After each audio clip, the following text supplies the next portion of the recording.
Halo, Assalamualaikum warahmatullahi wabarakatuh. Selamat datang kembali di Haryana Official. Bapak semuanya, gimana kabarnya ini hari? Semoga sampai semuanya sehat selalu di perantauan, amin.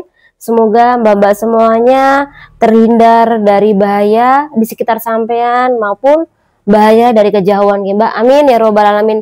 Paduakan dari tanah air, muga-muga duitnya sampean, gajinya sampean Mbak iso terkumpul, kemudian menjadi barokah, sampean iso menikmati, pulang membawa hasil, kemudian pulang tanpa halangan apapun dan tanpa kekurangan apapun, ya Mbak. Amin ya robbal alamin. Nah, Mbak-mbak semuanya, hari ini kita bakal membahas sebuah kasus curhatan. Tapi sebelum sampean mendengar nih kasus curhatan, mohon maaf yang sebesar-besarnya jika di dalam curhatan nanti ada kesamaan kisah punyaan sampean. Ini adalah kasus curhatan temen kita. Jadi panggil aja namanya Mbak A. Mbak A ini kerja di Hong Kong selama 10 tahun lebih, Mbak. Dan ketika dia kerja ke Hong Kong, di rumah dia ada suami sama anak laki-laki. Kerja di Hong Kong dapat 3 tahun, suaminya dia iki meminta bekerja di Taiwan, Mbak. Dan segala proses pembiayaan untuk bekerja di Taiwan iki biayanya dari istri yang kerja di Hong Kong tadi. Oke, setelah dia turun visa kerja di Taiwan dapat 1 bulan, suaminya iki sudah pacaran, Mbak, dengan PRT Indo yang kerja di Taiwan juga. Lambat laun akhirnya ketahuan, Mbak, kalau suaminya yang ia berangkatkan memakai gaji dia iki juga punya gendaan baru di Taiwan sana. Bahkan gendaannya nggak hanya 1, kadang 2, bahkan sampai 3, gonta-ganti gendaan, gonta-ganti pacar. Sehingga suatu hari iki dapat gendaan yang terakhir, Mbak. Jadi selama gendaan yang terakhir tidak pernah gonta-ganti pacar lagi. Dinasihatin sampai mereka berdua iki harus berantem, Mbak, perkara suaminya iki dibilangi jangan selingkuh atau kamu pulang ke Indo, aku yang kerja di Hong Kong, nanti segala keperluan kamu tak biayain. Tapi sekali lagi suaminya ki mungkin karena selain dapat gaji di Taiwan, dia juga menikmati perselingkuhan, gonta-ganti pacar atau gonta-ganti cewek tadi kan kawan. Jadi dia tidak mau ketika disuruh pulang sama istrinya tadi.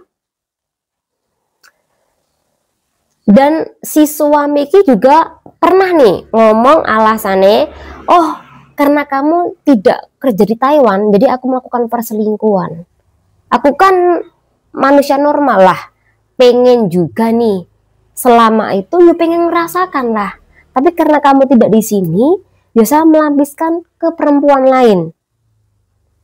Nah, karena suaminya pernah berkata seperti itu, maka si istri iki berusaha mengikuti apa yang dimau suaminya, yaitu dia proses ke Taiwan kan kawan.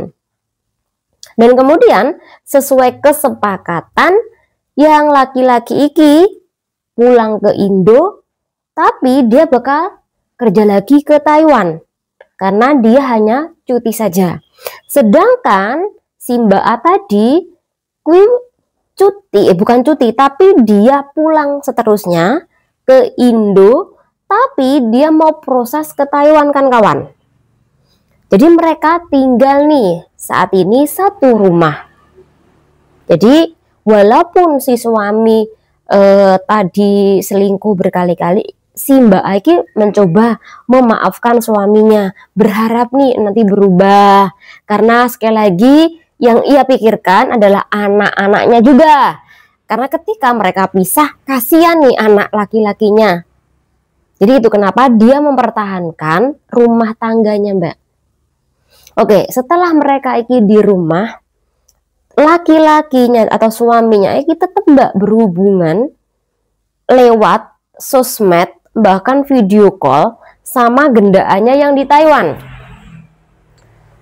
Bahkan pernah nih suaminya iki setelah dia selesai gendaan, kemudian si istrinya tadi ngecek mbak HP suaminya. Di situ ada foto gendaannya yang dikirim kepada suaminya dan chat-chat mesra lainnya. Nah, mengetahui si istrinya ini ngecek teleponnya dia, maka suaminya ini marah berat mbak, lalu melakukan pemukulan pada tangan. Jadi tangannya istrinya ini gini kan mbak, sampai merah mbak, sampai tidak bisa kerja di rumah bersih-bersih atau bahkan masak, karena saking kerasnya dihantam oleh si suaminya tadi.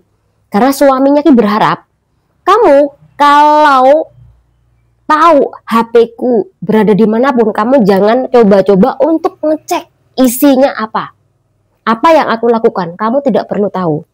Jadi diginikan sampai tangan si istrinya ini bengkak kan kawan. Dan si Mbak Aki cuman menangis saja meratapi tentang kondisi dia. Tapi ya itu Mbak, dia tidak ada niat untuk berpisah dengan suaminya. Padahal suaminya Aki sudah tidak mau dan pernah menjatuhkan talak sama si Mbak A ini. Tapi ya itu Mbak A terus berusaha agar rumah tangganya Iki tidak jadi cerai atau pisah. Karena yang ia pikirkan sekali lagi adalah anak. Kasihan anakku nanti kalau dewasa ketika emak bapaknya iki pisah. Jadi perlakuan suami terhadap si Mbak A iki di rumah iki banyak sekali KDRT. Ya kui Mbak, tapi si Mbak A iki tetap mempertahankan rumah tangganya, tetap nerima apa adanya. Dan saat ini mereka sedang proses untuk kerja ke Taiwan. Jadi mbak-mbak semuanya yang aku tanyakan, bagaimana pandangan sampean menurut kasus seperti ini? Karena menurut aku tidak hanya udah ditalak berkali-kali, tapi juga pernah nih dikatain mohon maaf lonte lah dan sebagainya. Kemudian yang paling parah adalah mengalami yang namanya KDRT. Ya aku mbak, perkataannya pedas banget dan kemudian ada KDRT di dalamnya. Tapi sekali lagi pernah nih teman-teman iki menasihati untuk ya udah lepaskan aja suamimu. Ketika kamu terus mempertahankan, apalagi kamu terus berharap nih dia untuk tidak kerja ke Taiwan lagi, tidak kembali ke Taiwan lagi, itu nggak ada guna. Karena semakin kamu mempertahankan, ketika kamu semakin melarang, itu akan membuat si suamimu tambah benci sama sampean. Karena ketika laki-laki dikejar, itu tambah bosan sama sampean mbak. Jadi kita pernah merasa seperti itu mbak, di dalam kasus teman kita ini. Nah menurut pandangan sampean itu bagaimana mbak? Ketika mendapati suami yang kita biayain untuk kerja ke luar negeri, tujuan Taiwan, tapi sampai di sana dia selingkuh berkali-kali. Dimaafkan, tapi ya kui dia selingkuh terus menerus. Bahkan ketika sudah main KDRT, menurut sama bagaimana mbak? Soalnya aku wis gemes sih ngomongi teman kita ini. Dan mungkin ini hanya sebagian kecil dari cerita-cerita teman-teman yang memiliki suami, pasangan atau pacar yang kerja di Taiwan. Apakah sampean memiliki kisah yang sama seperti Mbak A tadi? Silahkan komen, ditunggu. Dan iki cuman saran aja buat mbak-mbak semuanya, khususnya perempuan. Ketika suami Anda iki sudah selingkuh, kui namanya penyakit mbak. Dan kui nggak bisa sembuh-sembuh kecuali mati. Rata-rata seperti itu. Kalau sudah selingkuh sekali, 2 kali, nanti bakal ada selingkuh ketiga kali, keempat kali, kelima kali, karena itu penyakit mbak. Kecuali dia wafat, wassalam. Laki-laki seperti itu mbak. Mungkin kalau perempuan, kui kalau selingkuh sekali 2 kali, yang dibutuhkan perempuan, kui kadang kala selingkuh bukan materi, tapi bagaimana kenyamanan. Tapi kalau laki-laki selingkuh, jadi dia tuh bosan Mbak terhadap istrinya di rumah. Jadi dia kalau dia bosan, jadi biasanya laki-laki kalau bosan dia akan mencari selingkuhan. Nggak perlu kaya, nggak perlu cantik, yang penting dia ada variasi perempuan baru di dalam hidup dia. Ini laki-laki Mbak, rata-rata seperti itu. Jadi ketika sampean ikui ibaratnya menahan laki-laki yang udah bosan sama sampean, itu akan membuat laki-laki itu muak banget sama sampean. Tingkah sampean kui bakal dibenci sama laki-laki itu. Karena apa? Dia bosan sama sampean. Jadi jalan satu-satunya biarkan. Kalau sampean kui masih sayang, pengen mempertahankan rumah tangga sampean. Tapi kalau sampean kui nggak bisa, nggak kuat mempertahankan, ya kui mbak lepaskan. Karena ketika sampean melepaskan nggak bakal rugi. Karena ketika sampean mempertahankan, kui malah mempengaruhi psikologi sampean. Belum anak sampean, kui juga kena dampaknya. Jangan dikira sampean bertahan kui demi anak loh. Justru ketika sampean bertahan seperti itu, anak sampean yang bakal terganggu psikologisnya. Karena dipastikan suami sampean sering marah di rumah, suami sampean nggak nyaman di rumah, sama suami terus berantem, kemudian dilihat sama anak, tentu psikologis anakku juga akan terganggu dengan kasus-kasus sampean ini. Jadi sekali lagi untuk mbak-mbak semua yang di luar sana, saya doakan semoga kuat. Jika sampean mengalami kasus yang sama, lepaskan daripada sampean tahan. Semoga bermanfaat.